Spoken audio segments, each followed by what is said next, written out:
सिंधुदुर्ग जिल्हा परिषद अध्यक्ष आणि उपाध्यक्ष पदाची निवड प्रक्रिया संपन्न। जिल्हा परिषद अध्यक्षपदी प्रमोद कामत आणि उपाध्यक्षपदी तुकाराम उर्फ दादा साईल यांची बिनविरोध निवड। रत्नागिरी जिल्हा परिषदेच्या अध्यक्ष आणि उपाध्यक्ष पदासाठी निवड प्रक्रिया अध्यक्षपदी शिंदेच्या शिवसेनेच्या अस्मिता केंद्रे तर उपाध्यक्ष पदासाठी शिंदे सेनेच्याच माजी जिल्हा प्रमुख आणि जिल्हा परिषदेचे माजी सभापती विलास चाळके यांची नावे निश्चित। लातूर जिल्हा परिषदेच्या अध्यक्षपदी भाजपच्या आशा पाटील तळेगावकर आणि उपाध्यक्षपदी राष्ट्रवादीचे दयानंद सुरवसे यांची निवड। हात उंचावून अध्यक्ष उपाध्यक्ष पदासाठी मतदान घेण्यात आले। भाजप राष्ट्रवादी सेना युतीला 34 तर काँग्रेसला 25 मतं पडली। राहुल गांधींविरोधात भाजपचं सोलापूरमध्ये आंदोलन। राहुल गांधींनी संसद भवनाचा आणि लोकशाहीचा अपमान केल्याचा भाजपच्या आंदोलकांचा आरोप। राहुल गांधींनी देशाची माफी मागावी, भाजपची मागणी। नांदेडमध्ये टिपू सुलतानच्या पुतळ्याच्या विषयावरून महापालिकेच्या महासभेत वाद। महापौरांच्या आसनासमोर काँग्रेस मंचच्या नगरसेवकांचा गोंधळ। छत्रपती संभाजी महाराज आणि टिपू सुलतान यांचा पुतळा उभारण्याची काँग्रेस आणि वंचितची मागणी। अमरावती शहरातील स्वच्छतेच्या मुद्द्यावर प्रभाग क्रमांक 1 मधील 4ही नगरसेवक आक्रमक। महानगरपालिकेचे स्वच्छता अधिकाऱ्यावर फुलांची उधळण करत त्यांचा प्रतिकात्मक पद्धतीने निषेध। अंबरनाथमध्ये श्रमजीवी संघटनेचा तहसील कार्यालयावर मोर्चा। महिलांसाठी मोफत सॅनिटरी पॅडची मागणी। रेशनिंग कार्डधारक महिलांना मोफत सॅनिटरी पॅडची मागणी।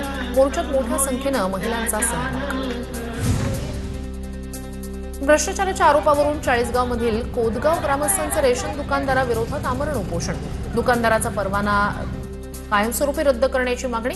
परवाना रद्द होईपर्यंत उपोषण सुरू ठेवण्याचा ग्रामस्थांचा इशारा।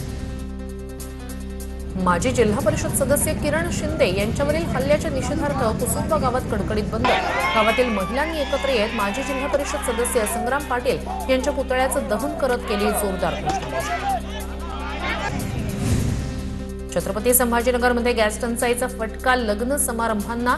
यामुळे केटरिंग व्यवसायही अडचणीत। केटरिंग चालकांकडून लग्नात वऱ्हाडी मंडळींना कमी वऱ्हाडी मंडळी ठेवण्याचा सल्ला, तर गॅस टंचाईमुळे लग्नातील अनेक गोड पदार्थ कमी केल्याची माहिती।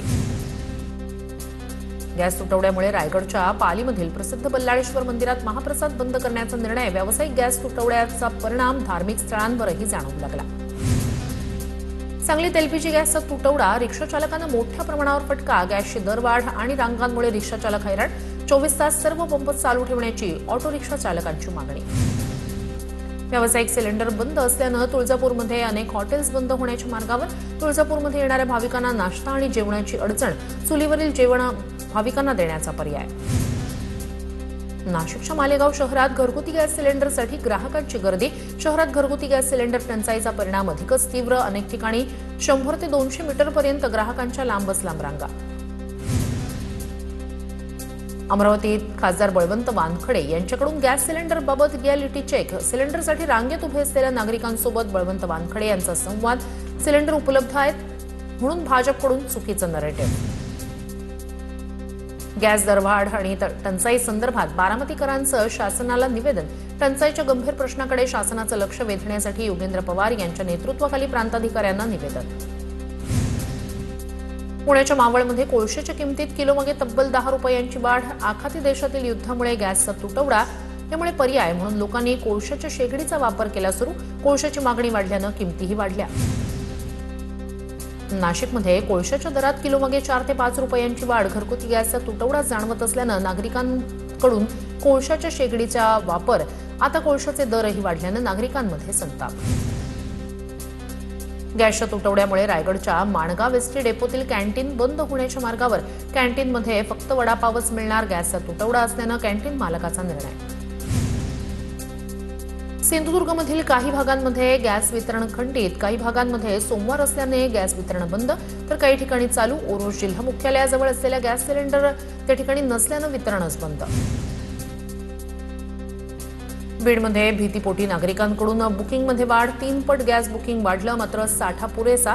आतापर्यंत पुरवठ्यात अडथळा नसल्याची एजन्सी व्यवस्थापकांची माहिती।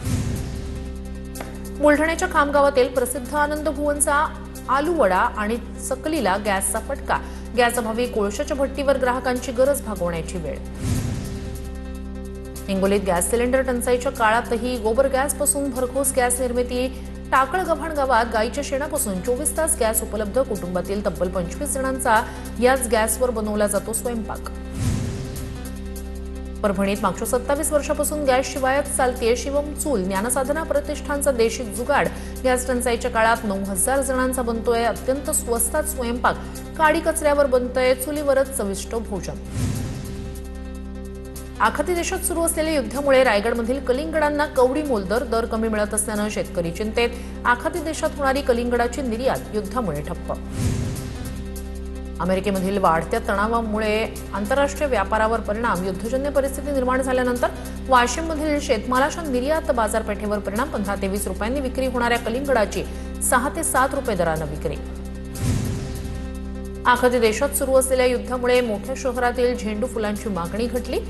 मागणी कमी झाल्यानं दरात 20 रुपयांची घसरण. दर घसरल्यानं धाराशिव जिल्ह्यातील शेतकरी आर्थिक संकटात. युद्धजन्य परिस्थितीमुळे भाजीपाला निर्यातीवर परिणाम. रायगडच्या इंदापूरमध्ये भाजी मार्केट ओस. ग्राहकांची तुरळक गर्दी. शेवगा, टरबूज, कलिंगड यासारख्या भाजीपाल्यांना कमी भाव.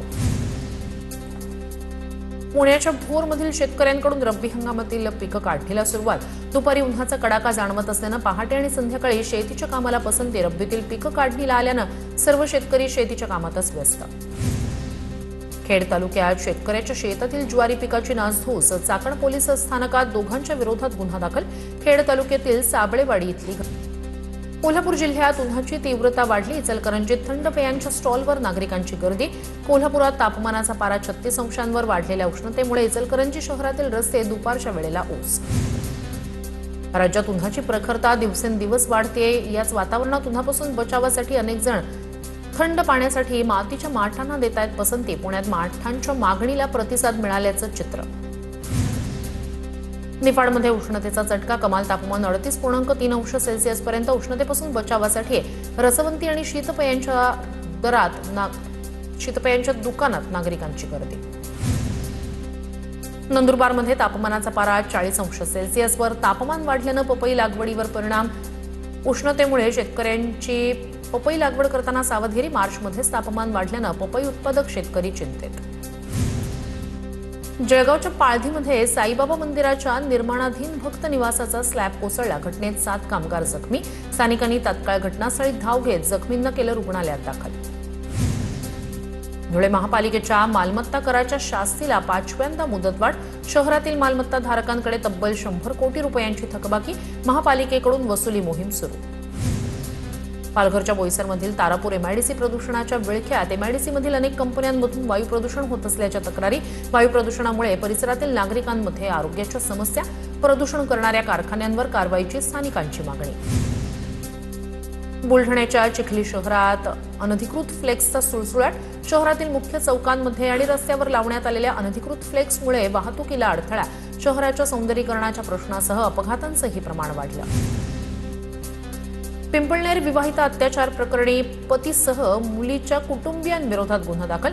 पॉक्सो अंतर्गत कारवाई होण्याची शक्यता. तत्कालीन सरपंच ग्रामसेवकावर देखील होणार कारवाई. नाशिकमधील म्हाडा घोटाळा प्रकरणी पहिली अटक. आरोपी सोनू मनवानीला पोलिसांनी ठोकल्या बेड्या. नाशिक महापालिकेत भूसंपादन आणि नगर रचनामधील प्लॅन मंजूर करण्यात सोनू मनवानीचा. सिन्नर पोलिसांची मोठी कारवाई. इलेक्ट्रिक लाईनच्या तारा चोरणारी टोळी जेरबंद. 10,77,000चा मुद्देमाल जप्त. पोलिसांचा अधिक तपास सुरू. चोरीचे आणखी काही गुन्हे उघडकीस येण्याची शक्यता. शेतमजुरावर बिबट्याचा हल्ला. हातातील लाकडी दांड्यानं प्रतिकार करत मजुरानं केला स्वतःचा बचाव. अहिल्यानगरच्या राहुरी तालुक्यातील वळण इथली घटना. परिसरातील नागरिकांमध्ये दहशतीचं वातावरण.